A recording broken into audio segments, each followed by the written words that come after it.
Saya menurut mau dapat dari dokter tersebut. Namun sebelum itu kita dengan bersetujuan Fatihah yang mulia pada kesempatan ini kita dapat ilmu yang bermanfaat.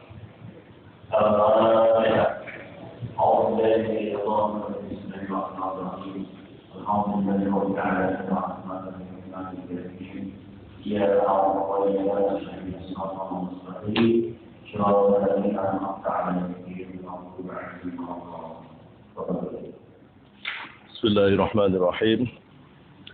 Assalamualaikum warahmatullahi wabarakatuh. Bismillahirrahmanirrahim. Alhamdulillahi haqqa hamdi hamdan hamidin.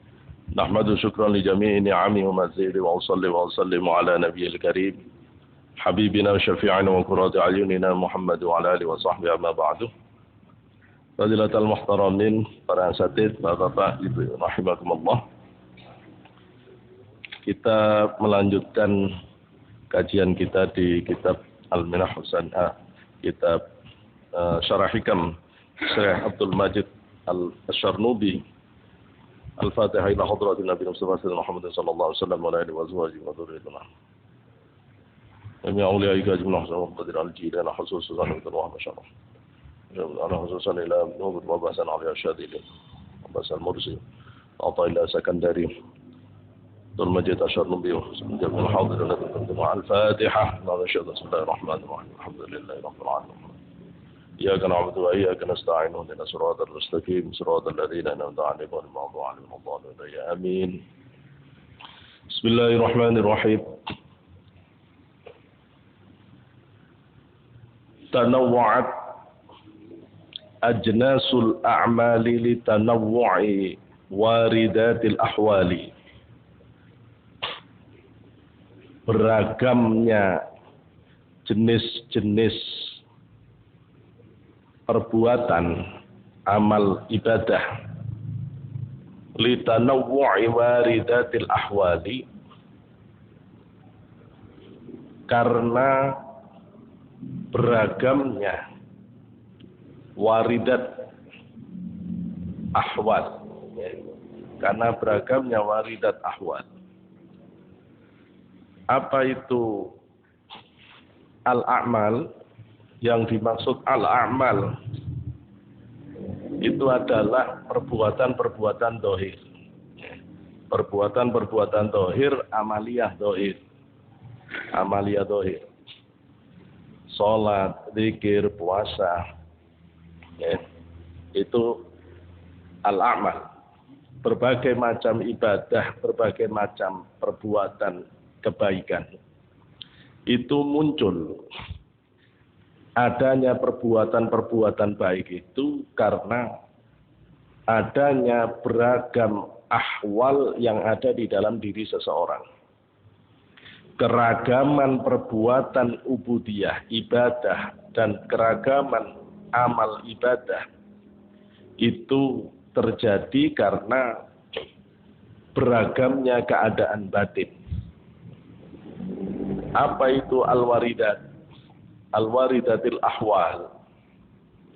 Waridat itu kalau kita baca penjelasan di Iqadul Himam fi Syarh Hikam, Al-Arifillah Ibnu Ajib Al-Hasani menjelaskan bahwa al-waridat itu khotir yang baik. Khotir yang baik. Jadi yang ada di dalam hati kita itu disebut khotir. Bisikan-bisikan yang ada di dalam diri kita namanya khotir atau khawatir jamaknya. Ya, khotir atau khawatir jamaknya. Khotir itu macam-macam. Ya. Ada khotirun nafsi, ada bisikan dari nafsu yang disebut dengan hawajis, al-hawajis. Ada bisikan dari malaikat yang disebut dengan ilham, ilhamul malaikah. Ada bisikan dari setan yang disebut dengan waswasus syayatin, waswas. Dan ada bisikan langsung dari Allah yang disebut khatirul yaqin. Khatirul yaqin. Ketika bisikan itu masih bisa baik bisa buruk, maka istilahnya khatir. Khatir. Tapi kalau bisikan itu pasti positif, itu namanya waridat. Jadi waridat itu sudah pasti bukan setan. Sudah pasti bukan nafsu. Sudah pasti bukan nafsu, sudah pasti bukan setan. Jadi ibadah yang berbagai macam ragamnya itu muncul karena dorongan bisikan baik. Ya, bisikan baik. Nah, kalau bisikan baik itu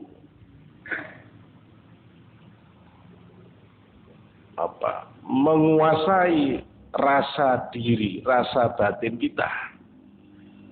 Kalau ide kebaikan, bisikan kebaikan dari Allah itu menguasai batin kita, itu namanya hal. Nah, gitu. Kalau menguasai batin kita namanya hal. Hal itu keadaan. Jadi pertama, jenengan punya perasaan dari Allah. Iya, aku begitu zikiran atau ibadah. Tiba-tiba batin itu terus kepingin, ya Allah, kok kepingin jadi orang sabar ya. Mosok ngamuk-ngamukan terus begini. Terus aku ini udah tua. Nah, ini siapa yang bisikin? Ini dari malaikat pasti. Dari malaikat. Begitu ada bisikan ini, itu artinya jenengan dapat waridat. Dapat waridat. Tidak semua orang punya ide, tiba-tiba di hatinya ada perasaan kepingin baik, itu tidak semua orang.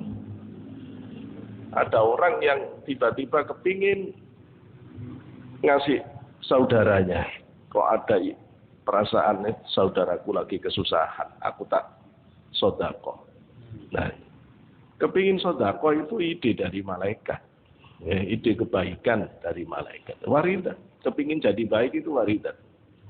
Lu itu kalau sampai menguasai jadi keadaan batin, itu namanya hal. Hal. Sampai kita memang benar-benar kita ini kepingin menjadi orang yang ahli sedekah. Itu sudah hal. Jadi suasana hati hal. Hal bahasa Arabnya hal jamaknya ahwal. Hal jamaknya ahwal. Ya, hal jamaknya ahwal. Karena itu di sini disebut waridatul ahwal. Waridatul ahwal. Jadi sesuatu yang diperoleh oleh batin yang sudah menguasai diri. Nah, itu yang disebut dengan waridatul ahwal. Waridatul ahwal itulah yang mendorong terjadinya perbuatan baik. Nah, gitu. Perbuatan baik itu tidak akan muncul kecuali setelah orang itu mendapatkan waridatul ahwal. Tidak semua. Tidak semua.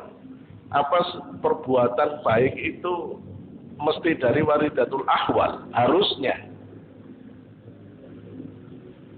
Harusnya kalau perbuatan itu tidak muncul dari waridatul ahwal, itu bukan perbuatan baik. Tapi kita sering tertipu oleh perbuatan yang mestinya baik, ternyata dalamnya, penggeraknya, motivatornya, itu bukan waridatul ahwal, tapi nafsu. Gitu ya. Itu tidak bisa disebut sebagai perbuatan baik, sedekah. Tapi niatnya mau jebak supaya dia akan jadi bawahan kita selamanya. Itu tidak benar. Itu tidak benar. Gitu ya. Sholat ditunjukkan di depan orang. Sebenarnya mau riya. Itu bukan waridatul ahwal. Jadi banyaknya sholat itu dorongannya bukan dari Allah. Itu dari nafsu. Nah, kita tidak bisa, sebagai orang awam kita tidak bisa bedain kelakuan yang dorongannya nafsu itu tidak ada nilainya di hadapan Allah. Yang ada nilainya itu yang dorongannya waridatul ahwal. Waridatul ahwal. Kalau tidak didorong oleh waridatul ahwal itu belum tidak ada nilai. Tidak ada nilai. Bahkan itu adalah tipu daya. Tipu daya. Nah, hati-hati. Ini masuk kategori wa makaru wa makarallah. Itu seperti nipu Allah saja. Badannya pakai jubah, pakai sorban, ngadep kiblat, tapi nyatanya dia tidak kepingin Allah. Bahkan surga juga enggak. Dia cuma kepingin perhatian manusia. Coba bayangkan. Ya. Nah, kalau begini bukan waridatul ahwal. Tapi kalau tiba-tiba jenengan, nah, saya kok kepingin nata ibadah ya. Sudah tua, mana sudah banyak orang alim dipanggil Allah, terus saya ini bagaimana kalau tidak nata ibadah? Terus jenengan serius, benahi fardunya, benahi sunnah rawatibnya. Ini waridatul ahwal. Nah, ini waridatul ahwal. Terus tambah banyak sholatnya, banyak zikirnya. Ini amal zahir yang muncul beragam karena keragaman waridatul ahwal. Oke, sakit dipahami ya.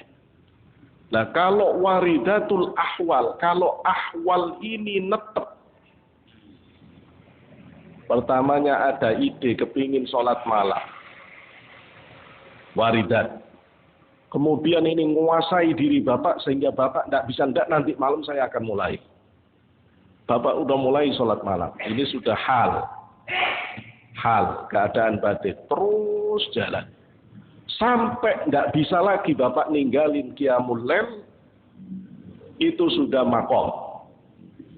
Sudah jadi kedudukan. Nah, sudah jadi makom. Ini kalau dijelaskan runtutnya. Dari khotir yang baik. Nah, khotir bisa baik, bisa buruk. Yang baik khotir itu disebut waridat. Waridat yang sudah menguasai keadaan batin disebut hal. Hal yang sudah dipraktekkan istiqomah dan sudah mendarah daging sudah menjadi makom. Memang ada juga ulama yang berbeda. Kalau kita baca kitab Syabu Nasar Asarot Atusi, beda lagi. Jadi jangan bingungan. Kalau melihat penjelasan ulama, jangan bingungan. Ulama itu tidak ada yang salah. Tidak ada yang salah. Jadi kalau melihat masjid ini dipotret dari depan, itu pasti beda gambarnya dengan potret dari belakang. Ya, kalau orang itu mengatakan salah ini mestinya masjid itu ya sampean cuma bisa melihat dari depan. Jadi kalau melihat ulama beda penjelasan itu nanti dulu tidak salah. Gitu ya. Mereka melihat dari sudut yang berbeda. Nanti kalau jenengan sudah bisa ngerti ini, itu meletakkan Imam Malik, Imam Hanafi, Imam Ahmad bin Hanbal, Imam Syafi'i itu sama kerennya. Ngelihat orang Hanafiyah, Malikiyah, Hambaliyah itu sama. Sama. Kenapa? Karena jenengan sudah tahu, oh ini adalah pakar-pakar ketika melihat permata dari sudut yang berbeda. Maka dia memunculkan penjelasan yang berbeda. Misalnya kalau kita lihat dari penjelasan ulama yang lain, makom itu beda dengan ahwal. Makom itu oleh Abu Nasar Asarot diartikan maqamul abdi baina yadayillah fi ma yuqamu fihi minal ibadat wal riyadat wal inqita' ila Allah azza wa jalla. Yang disebut dengan makom itu adalah kedudukan ruhaniyah seseorang fi ma yuqamu fihi minal ibadat. Yang kedudukan itu diperoleh dari istiqomah ibadahnya. Wal riyadat wal mujahadat, dari mujahadahnya. Wal riyadat, mujahadah memerangi nafsu, sedikit makan, sedikit tidur, sedikit bicara. Wal riyadat, dan pembiasaan diri mengganti sifat buruk menjadi baik. Wal inqita ilallah azza wa jalla, memutus hati dari kecenderungan duniawi. Memutus hati dari relasi-relasi yang menjauhkan diri dari Allah. Itu makom. Makom. Jadi kalau orang tidak pernah ibadah benar, tidak usah nanya makom. Tidak usah nanya makom, benerin dulu ibadahnya. Kalau orang tidak pernah memerangi nafsu, tidak usah nanya makom. Perangi dulu nafsunya. Kalau orang tidak serius mengganti sifat buruknya menjadi baik, tidak usah nanya makom. Tidak ada makom. Tidak ada makom.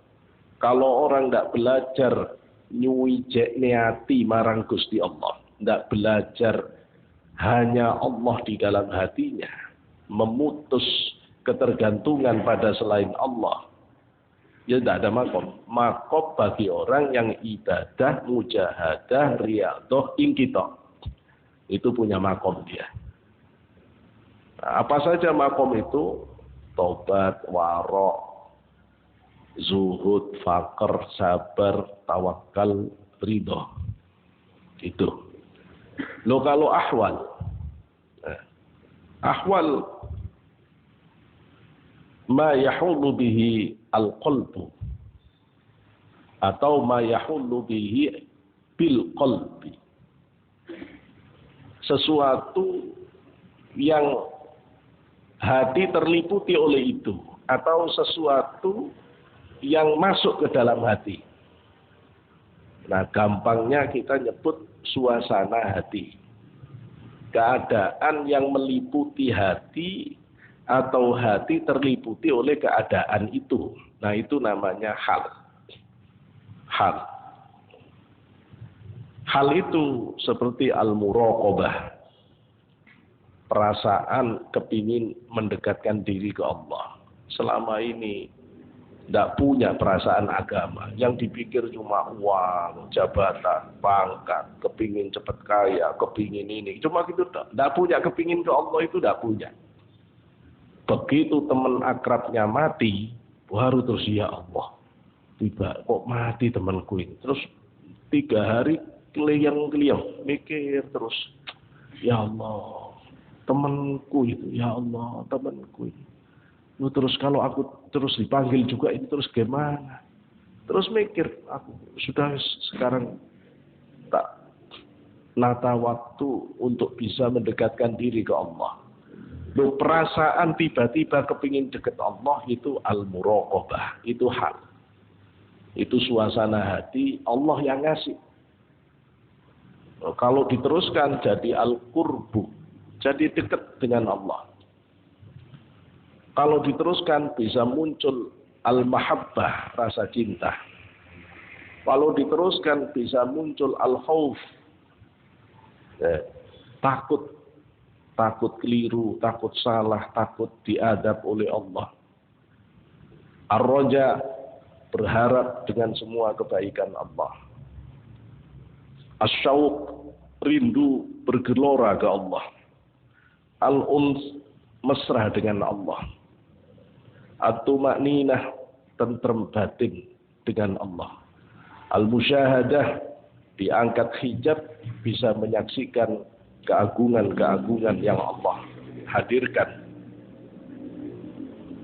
Al-yaqin, yakin.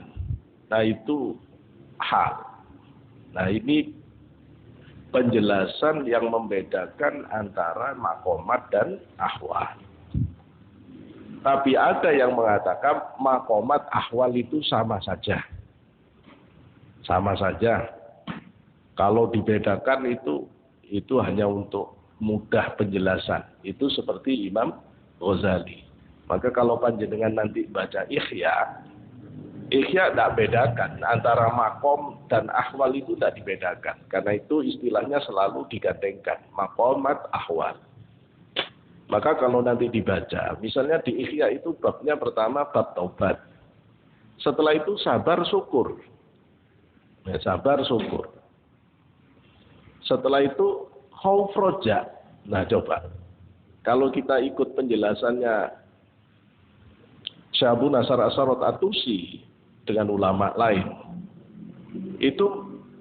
ini mestinya korat karit, kocar kacir ini tatanannya. Lu kok tobat makom, sabar syukur makom, tapi kok khauf roja hal, gitu loh. Kok dicampur-campur gini? Ya kalau orang nggak ngerti bisa nyalah-nyalahkan. Kalau ngerti tadi, oh Imam Ghazali motretnya dari sudut yang lain. Saya Abu Nasr Asyarat dari sudut yang lain. Nah penjelasan saya tadi itu seperti juga dijelaskan oleh Al-Arif Billah Ibnu Ajib Al-Hasani. Beliau beda lagi tadi penjelasannya. Dia urutan dari waridat, kalau sudah menguasai batin jadi hal kalau sudah menetap jadi makom. Rasanya ini lebih utuh, penjelasannya. Ai ikhtalafat ajnasul a'mali adh-dhahirati. Maksudnya adalah perbedaan jenis-jenis amal zahir. Likhtilafil waridatil lati hiyal ahwal, karena perbedaan likhtilafil waridat, karena perbedaan waridat allati yang hiya al-waridat itu adalah al-ahwalul qa'imatu bil qalbi, keadaan suasana yang qa'imah itu kalau diartikan apa adanya tegak. Maksudnya keadaan yang menguasai hati, keadaan yang menguasai hati. Qa'imah bil qalbi. Suasana yang menguasai hati. Fa innal waridat ma yaridu 'alal qalbi minal ma'arif wal asrar.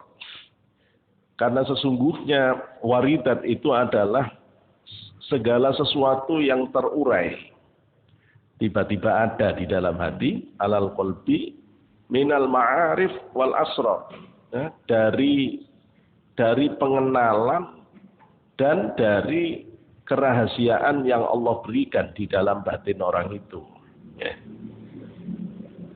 Waridat itu muncul karena Allah tiba-tiba memberi di dalam hati, memberi di dalam hati.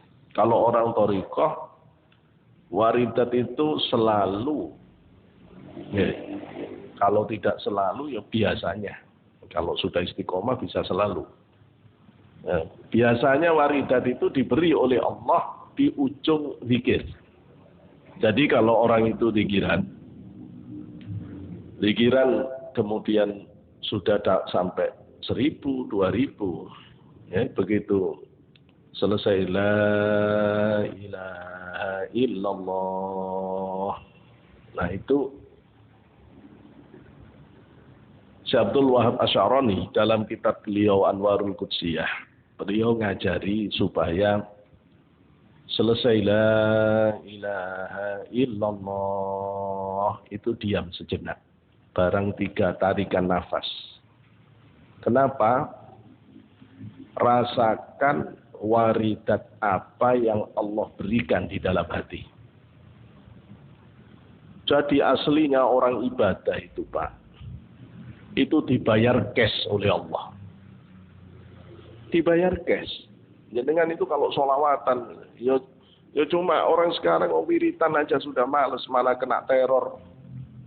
Kelompok sebelah yang anti wiridan, mana saja banyak yang wiridan. Ayo dihidupkan lagi. Ya dihidupkan lagi. Pada sholat wiridan lah, minimal la ilaha illallah 100 itu jalan. La ilaha illallah 100 bareng. La ilaha illallah, la ilaha illallah, la ilaha illallah, la illallah. Nah kalau 100 itu ya belum apa-apa aslinya. Cuma daripada ndak sama sekali, gitu ya. Daripada ndak sama sekali. Kalau kepingin tahu rasanya itu ya jangan segitu. Sholawatan ya jangan 100. Malam Jumat misalnya. Diajari anak-anak 1000. Ayo baca sholawat 1000. Sallallahu ala Muhammad, sallallahu ala Muhammad, sallallahu ala Muhammad, sallallahu ala Muhammad. Selesai 1000 itu dia pasti diberi waridat itu oleh Allah. Meskipun dia nggak ngerti. nggak ngerti. Tapi nanti dia itu tambah seneng ke Rasulullah. Ya, tambah seneng batinnya. Ya. Ya itu yang bikin kegundahan ndak ada, hati seneng terus. Nah, hati seneng terus, suasana rumah tangga jadi bagus. Nah itu waridat. Kata para ulama ahli thariqah tasawuf, waridat yang diberikan Allah di dalam hati itu lebih kuat daripada hasil pembiasaan. Misalnya selesai zikir la ilaha illallah, yang Allah beri waridatnya waridat sabar, maka bapak itu akan jauh lebih bagus sabarnya saat mendapat waridat sabar setelah zikir dibanding orang yang belajar sabar tapi tidak dikira. Itu kalah. Karena itu orang tarekat itu menguatkan zikir. Ya, menguatkan zikir. Kenapa? Karena ada rahasia di situ itu. Ada rahasia waridat. Nah, orang sekarang tidak paham waridat. Tidak paham waridat. Kalau orang tidak paham waridat, tidak ngerti. Terus untuk apa dikiran? Terus untuk apa sholawatan? Lalu kita baca burdah, kita baca barzanji, kita baca manaqib. Itu ada waridat. Itu ada waridat. Gitu loh ya. Nah, waridat-waridat inilah yang membuat orang itu punya haliyah, punya hal, punya suasana hati yang terus nempel ke Allah, sehingga pikirannya baik terus. Nah terus kemudian perbuatannya jadi bagus terus. Bagus terus. Nah ini buahnya nanti di perbuatan, jadi adab. Okay.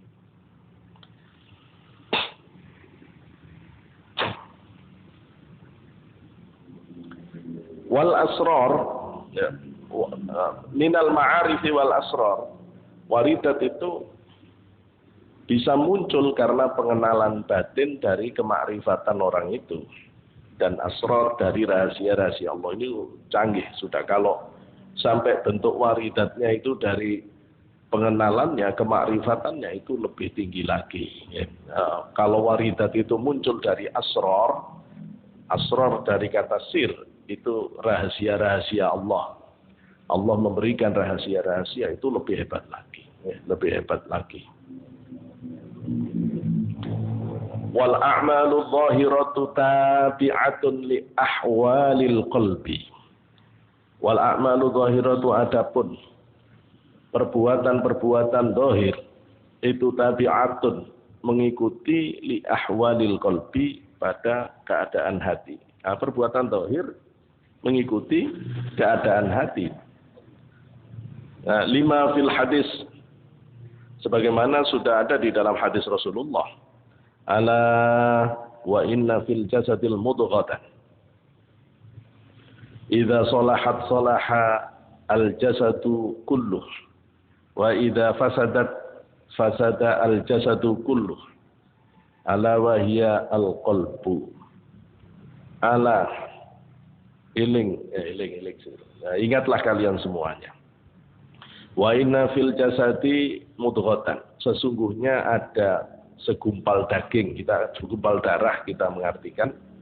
Nah, ada segumpal darah di dalam diri. Idza sholahat, yang apabila segumpal darah itu baik, sholaha al jasadu, maka badan itu akan bagus semuanya, kulluh, semuanya. Wa idza fasadat, dan apabila buruk segumpal daging itu, fasada al jasadu kulluh, maka seluruh anggota badan, seluruh badan akan menjadi rusak. Ala wahia al qalbu.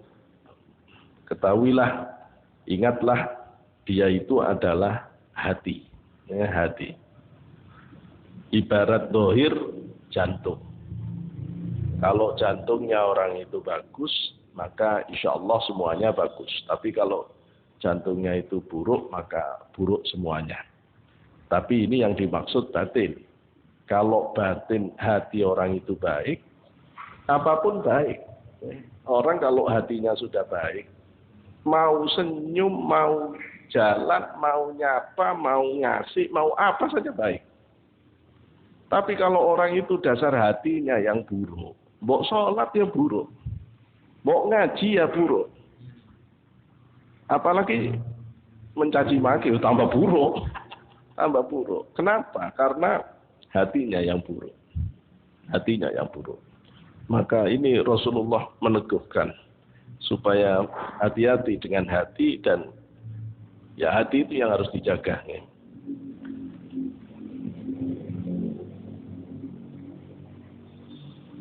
Wa idza warada 'alal qalbi wa idza wurida 'alal qalbi al-ilmu bi fadaili qiyamil lail, apabila diwaridkan alal qalbi kepada hati, yang diwaridkan itu al-ilmu bi fadaili qiyamil lail, misalnya di dalam hati Bapak tiba-tiba ada perasaan pengetahuan tentang keutamaan qiyamul lail. Ilmu bi fadaili qiyamil lail. Punya. Tiba-tiba di hati itu ada kefahaman tentang keutamaan sholat malam. Tawajjaha ilaihi. Maka orang itu akan serius untuk menghadap qiyamul lailnya. Serius menjalankan qiyamul lail. Wa atharahu ala ghairihi. Dan dia akan mengutamakan qiyamul lail dibanding yang lainnya. Kalau waridat qiyamul lail itu, kefahaman batin Bapak tentang pentingnya sholat malam itu sudah menguasai batin Bapak, itu sudah tidak kepikiran lagi mau ada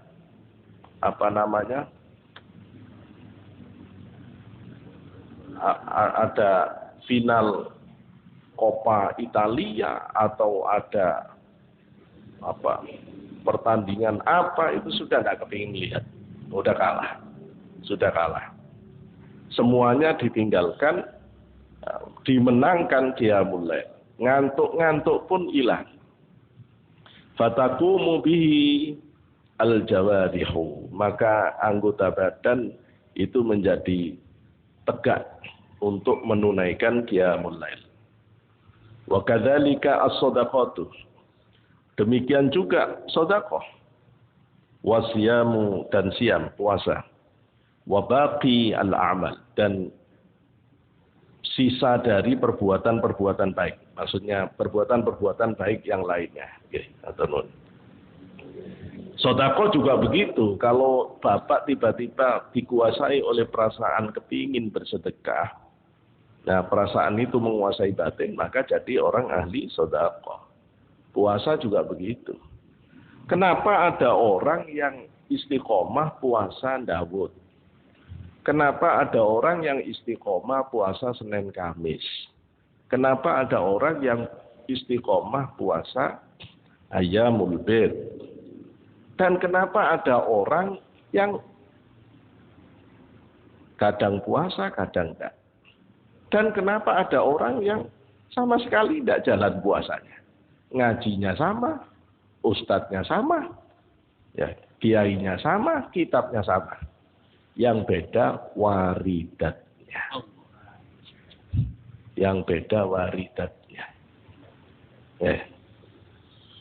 Jadi tidak pasti orang itu kiainya sama, kitabnya sama, waridatnya sama itu. Loh, kiai itu tidak punya kewenangan untuk memasukkan waridat. Waridat itu hak prerogatifnya Allah. Nah, kita yang jadi ustadz juga tidak boleh jengkel. Wajib sudah bertahun-tahun tetap begini saja. Ya sampai tidak usah susah. Tugas saya cuma ngajar.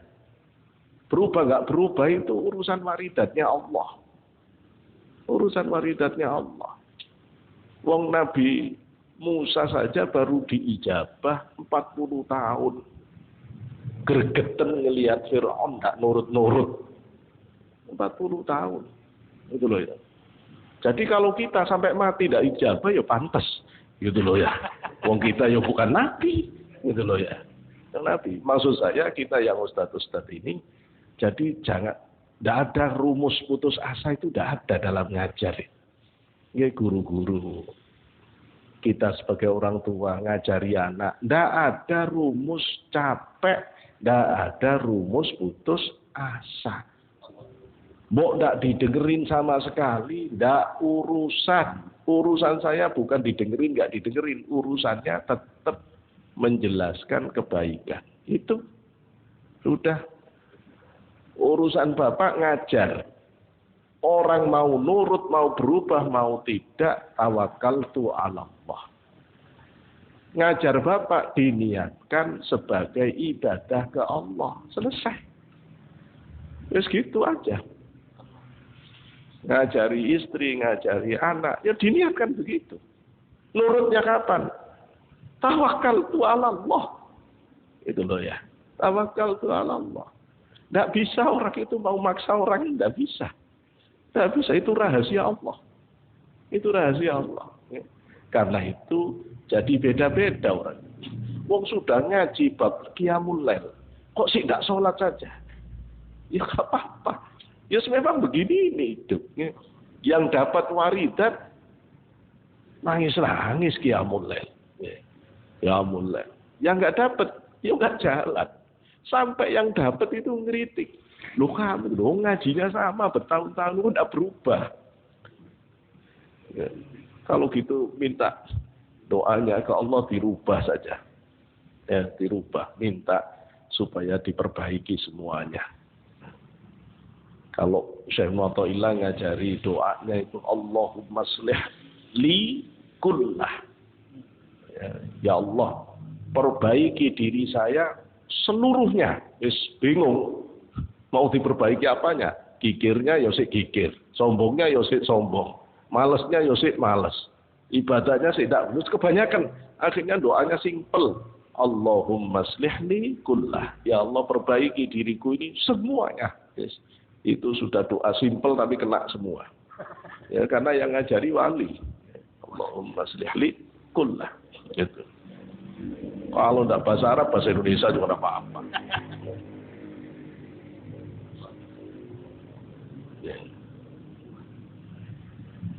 Hadis tentang innamal a'malu binniyat itu diriwayatkan oleh Imam Bukhari di dalam sahihnya dan Imam Muslim. Ya.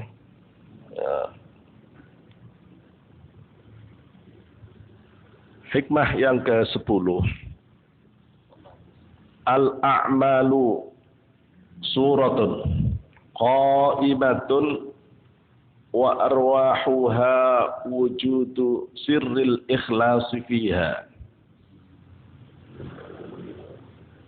Al-a'malu amal perbuatan itu suratun qa'imatun, gambar yang tegak. Amal dohir itu bayangan.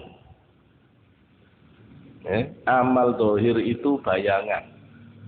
Ibarat rumah, amal dohir itu bangunan. Ibarat mobil, amal dohir itu mobilnya. Ibarat manusia, amal dohir itu badannya.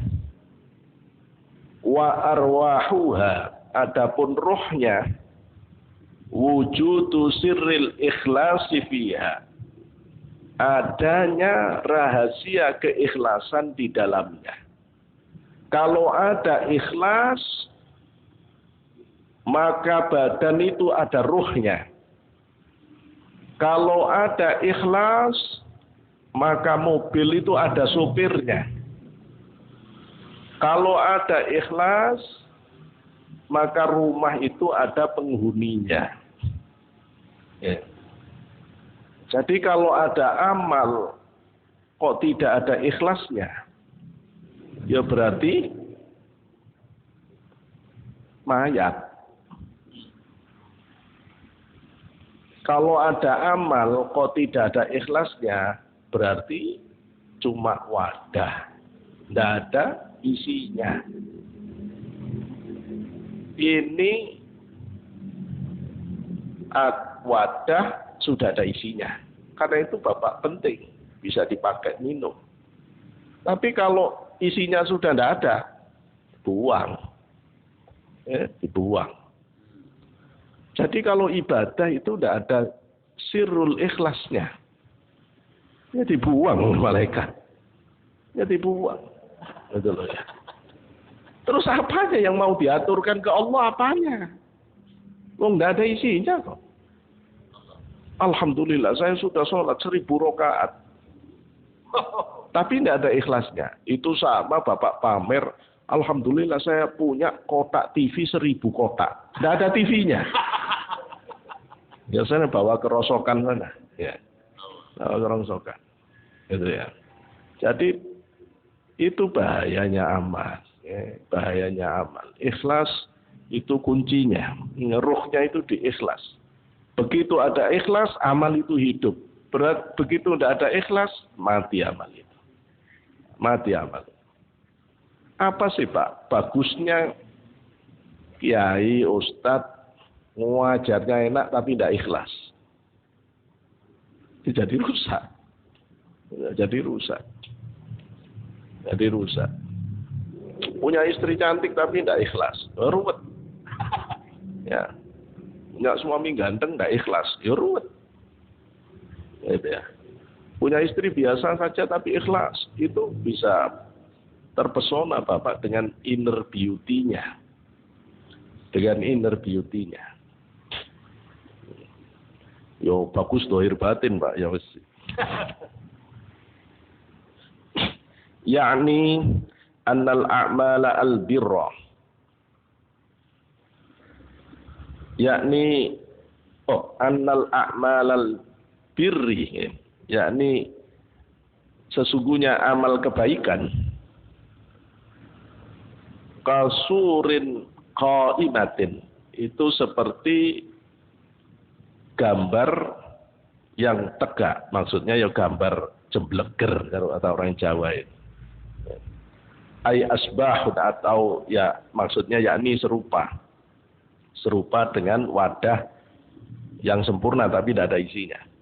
Wa arwahuha adapun ruhnya allati biha hayatuha yang dengan ruh itu menyebabkan amal itu menjadi hidup, yakni wujudu sirril ikhlas, yaitu adanya rahasia keikhlasan.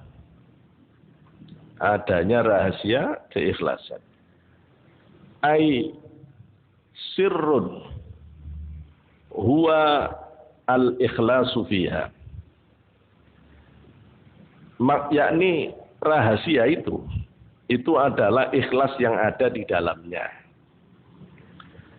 Faman amila amalan bila ikhlas, barang siapa yang melakukan perbuatan tanpa keikhlasan, kana kaman ahda jariyatan mayyitatan lil amiri yabtaghi biha as-sawab. Karena maka orang itu seperti kaman seperti ahda orang yang memberikan hadiah jariyatan mayyitatan, hadiah perempuan mati, lil amiri kepada gubernur, penguasa. Yabtaghi biha as-sawab.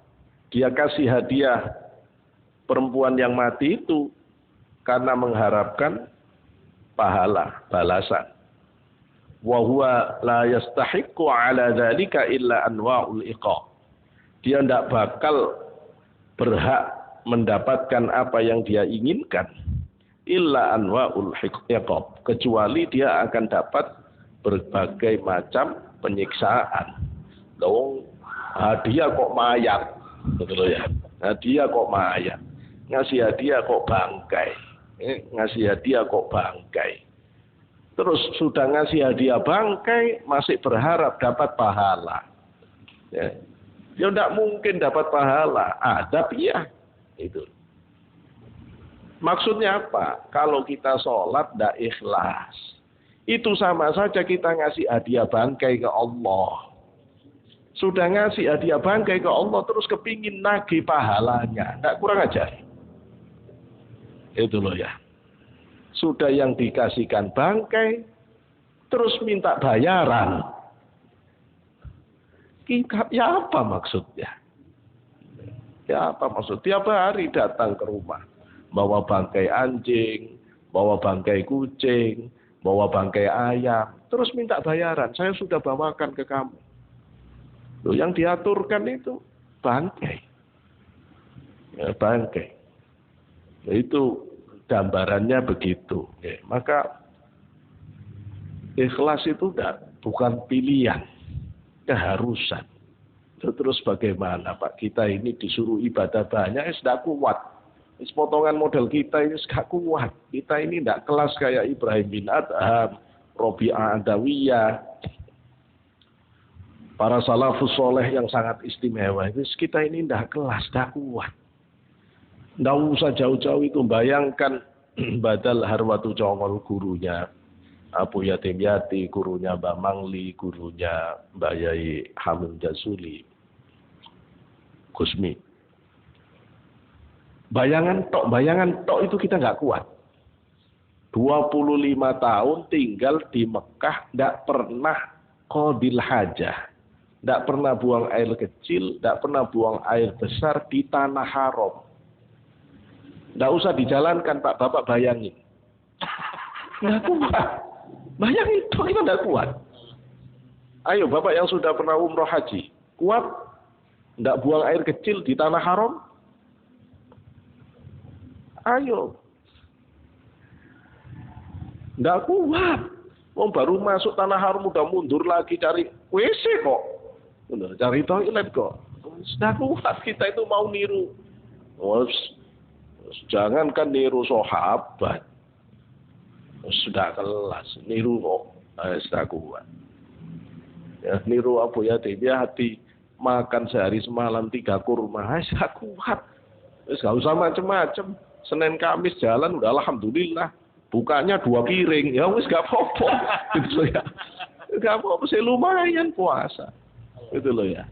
Dan makanya kalau kita bisa Dawud sekalipun, belum bagus kita itu. Wong bukanya kita ndak kuat, ngempet nafsu itu ndak kuat. Itu loh ya, ndak kuat.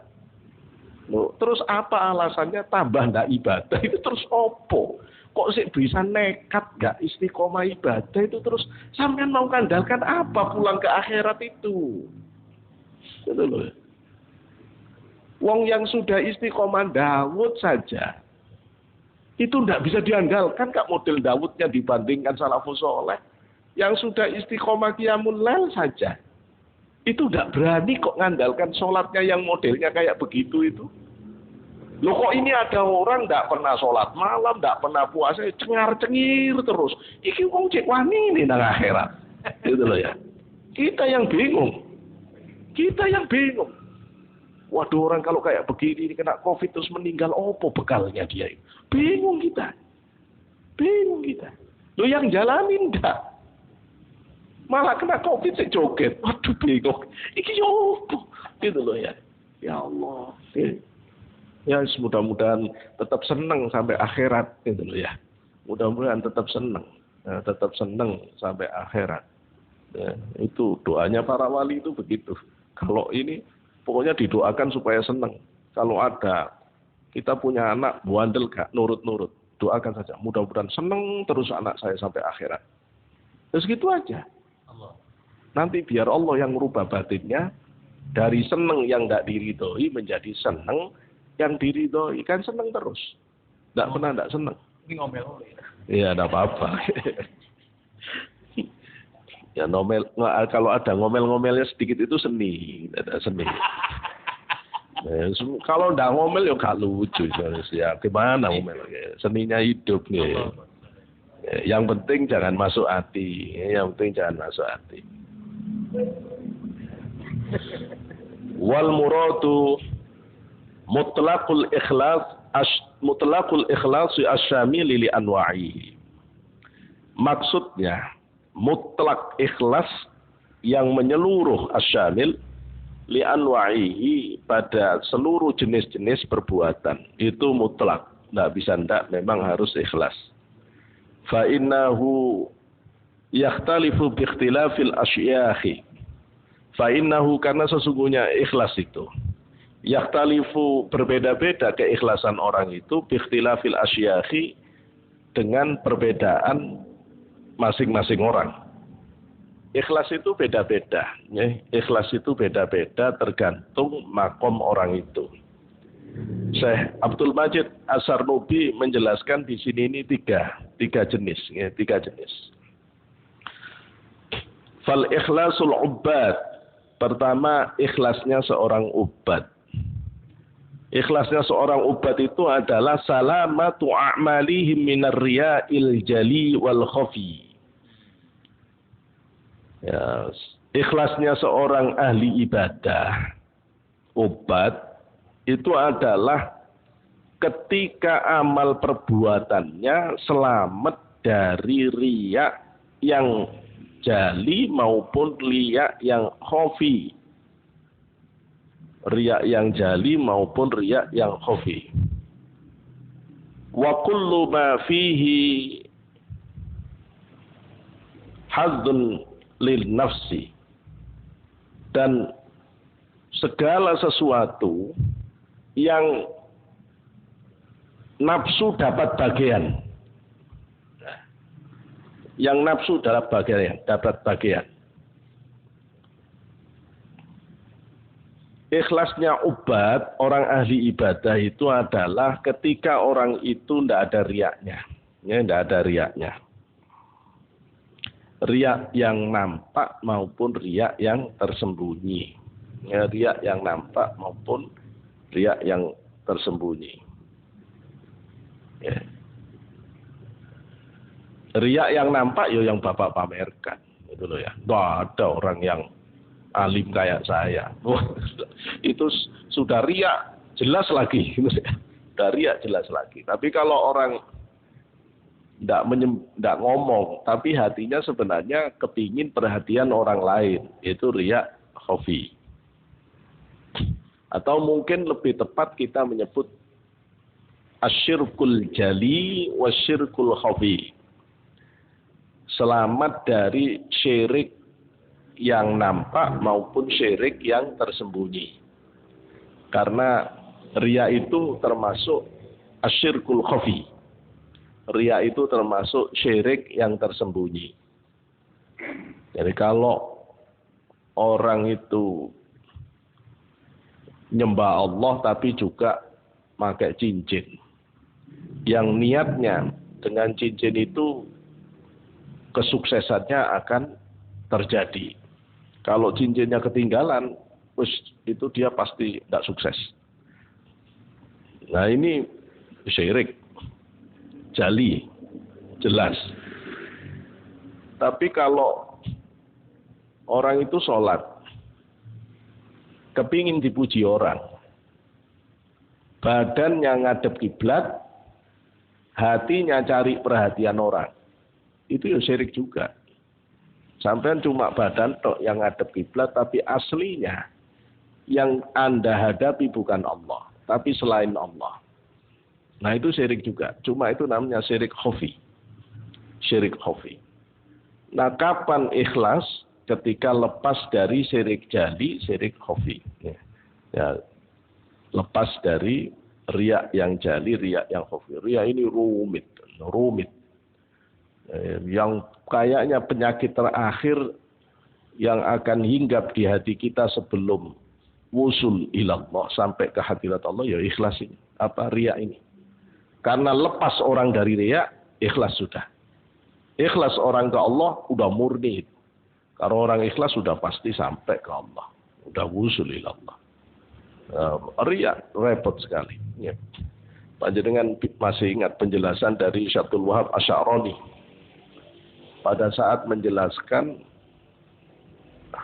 wahdar min daqaiqir riya. Ya. Ya, takut kamu dari kelembutan riya. Min jumlatil riya, yang termasuk riya apa itu? Misalnya istihlaul ibadah.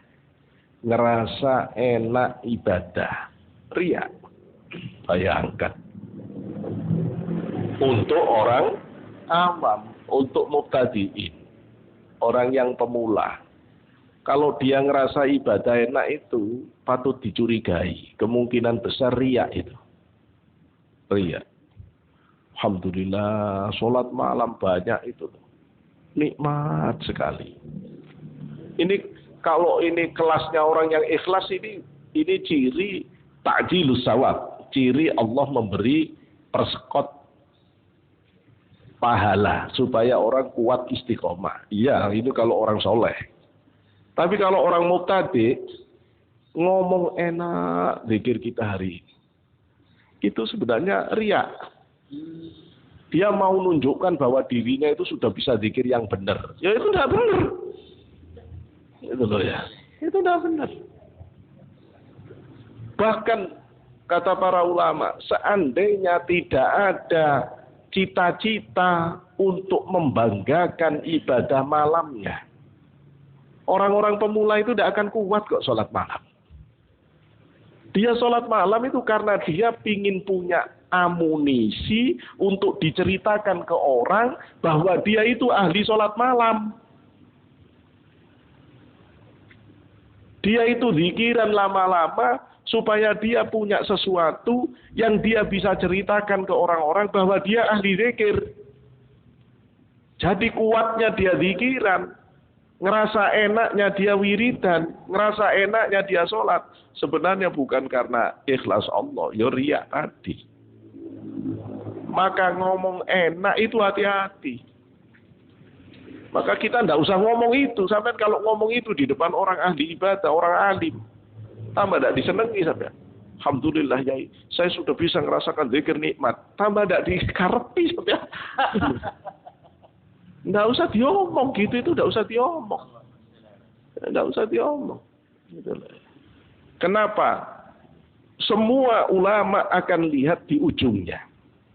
Dan semua ulama merahasiakan semua dirinya. Yang boleh nampak hanya ujungnya. Apa ujungnya? Akhlakul karimah, adab. Jadi kalau Bapak ingin lihat, ini dalamnya orang ini banyak isinya atau tidak, lihat tata keramanya, lihat adabnya. Jangan lihat omongnya. Ini kiai bener atau kiai-kiaian? Tidak usah dilihat ceramahnya. Lihat adabnya. Kalau ini adabnya Rasulullah, oh ini penuh ini dadanya. Gitu ya. Nah, tapi kalau kemudian ngomongnya itu benar-benar Rasulullah, kelakuannya balik 180 derajat, minggir sana, hati-hati itu. Siapa orang ini? Siapa orang ini? Jangan-jangan dia alimun fil lisan, jahilun fil qalbi wal amal. Itu loh ya, jahilun fil qalbi wal amal. Itu bahaya, bahaya. Saya dalam seminggu ini lagi serius membaca tulisan-tulisan masyayikh kita yang sezaman dengan Syekh Abdul Wahab, Muhammad bin Abdul Wahab, imamnya Wahabi. Seperti kitab-kitabnya Sayyid Zaini Dahlan, Al-Hasani Asy-Syafi'i, mufti terakhir dari dinasti Turki Utsmani yang hidup di zaman Muhammad bin Abdul Wahab. Beliau menulis kitab-kitab yang banyak untuk mengkritik dan membela akidah Ahlussunnah wal Jamaah, dan itu. Ya di antara kelompok ini kelompok yang selalu menampilkan lahiriah, tapi batiniahnya malah ngancurin Islam sendiri, nyerang kelompok Islam sendiri. Itu ya. Nah, tapi itu lain kali. Nanti beda tema. Ya. Jadi ikhlas lepas dari segala riya itu. Riya itu termasuk riya kalau ada orang jenengan tambah serius. Kalau tidak ada orang riya. Tapi memang repot Pak. Repot. Ya. Kalau kiainya nggak datang nyantai-nyantai. Begitu kiai datang langsung tasbihnya. Allah. Riya. Wis gak usah diteruskan kelakuan kayak begini ini. Ya. Nggak usah diteruskan. Ya. Fala ya'maluna al-amala illa lillahi ta'ala. Maka jangan melakukan amal perbuatan kecuali benar-benar karena Allah Ta'ala. Nah, fala ya'maluna, dan mereka orang-orang ahli ibadah itu tidak melakukan amal ibadah illa lillah, kecuali karena Allah. Talaban litsawabi, mencari pahala dari Allah, wa haraban minal iqabi, dan lari dari azab Allah, ya, dari siksa Allah. Wal ikhlasul muhibbin, adapun ikhlasnya kelompok muhibbin, orang yang cinta Allah. Ada muhibbin, ada muhib, ada mahbub. Kalau muhib itu orang yang berusaha mencintai Allah. Kalau mahbub, orang yang dicintai Allah. Enak mana muhib sama mahbub? Enak mahbub. Enak mana mencintai sama dicintai? Enak dicintai. Karena kalau dicintai sampai tidak payah-payah. Ayo. Seseorang mencintai perempuan, habis banyak. Apalagi kalau ternyata perempuannya tidak cinta dia, bertepuk sebelah tangan, dia rasain. Gitu loh. Tapi kalau Allah tidak begitu. Kalau orang mencintai Allah itu pasti dapat balasan. Tidak ada ceritanya nggak dapat. Man taqarraba ilayya shibran taqarrabhu ilayhi dhira'an. Kan begitu di hadis qudsi. Siapa yang mendekat sejengkal, aku jemput sehasta. Dijemput sehasta. Ya, kalau orang mendekat ke Allah itu dhira'an, Allah jemput ba'an. Dijemput sedepah. Kalau orang mendekatkan diri ke Allah itu yamshi, jalan, Allah akan mendekat dia harwalah, lari-lari kecil. Ya, tapi itu muhibbin. Kalau mahbub, tidak kelihatan kapan sholat sunnahnya. Tidak kelihatan puasa sunnahnya kapan. Tahu-tahu alim. Tahu-tahu kasyaf. Ya. Loh, ini mahbub. Orang kayak begini tidak bisa ditiru. Orang kayak begini ini tidak bisa ditiru. Orang-orang mahbub seperti Romo Yai Hamim Jazuli. Nggak bisa sampai mau niru, itu mahbub. Memang dia disenangi Allah dari awalnya. Ya. Al-Mawfullah Qudsallahu sirrah. Ya, Habib Ja'far yang baru saja pulang ke hadirat Allah. Mahbub. Itu orang sudah dikasih Allah dulu. Repot kita, nggak bisa niru orang begini. Gitu ya. Orang-orang ini biasanya cadap. Orang-orang yang biasanya hidupnya sudah langsung digait oleh Allah. Langsung digait oleh Allah. Tidak bisa iri sampai. Cuma kalau mau dilacak, kenapa kok orang masih kecil kok sudah langsung dapat walayah, dapat kewalian. Maka itu tidak lain, kita berdiskusi sebentar. Ya, habis ini gini. Tidak lain karena itu tadi. Karena dari Allah langsung dapat itu, dari Allah.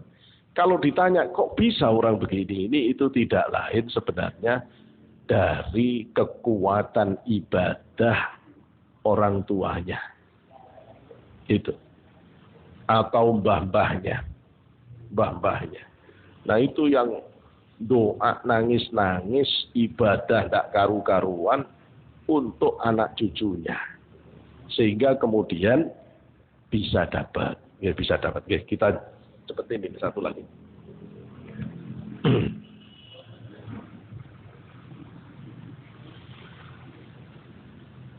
Wal ikhlasul muhibbin, adapun ikhlasnya orang muhibbin yang cinta Allah, huwa al-amalu lillah, yakni berbuat lillahi karena Allah, ijlalan, karena mengagungkan Allah, wa ta'ziman, dan karena mengagungkan Allah. Ijlal itu perkasa, ta'zim itu agung, karena mengakui keperkasaan Allah, karena mengagungkan Allah.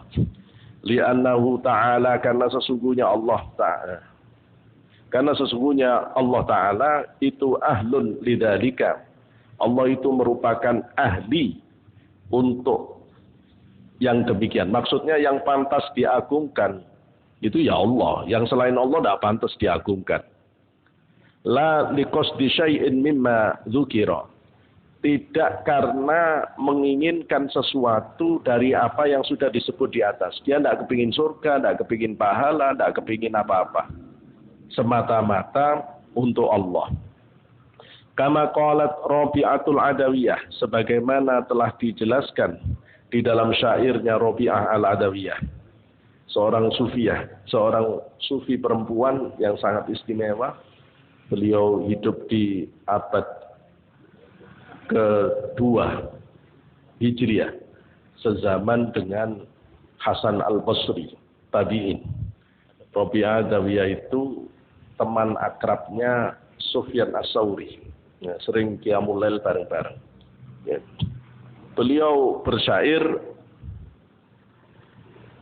kulluhum ya'buduka min khawfi narin wa yarawna an-najata hadzan jazila aw bi ayas kunul jinana fayahdhu biqusurin wa yashrabu salsabila laisa li bil jinani wan nari haddun ana la abtaghi bi hubbi badila. Ini menarik. Oke. Penjelasannya jelas. Jadi minggu depan. Oke. Baik, ya, karena kita harus hormat. Baik, teman-teman sekalian, ini saya sebut ya beberapa kali tadi. Tapi ini menarik untuk pembahasan itu penjelasannya.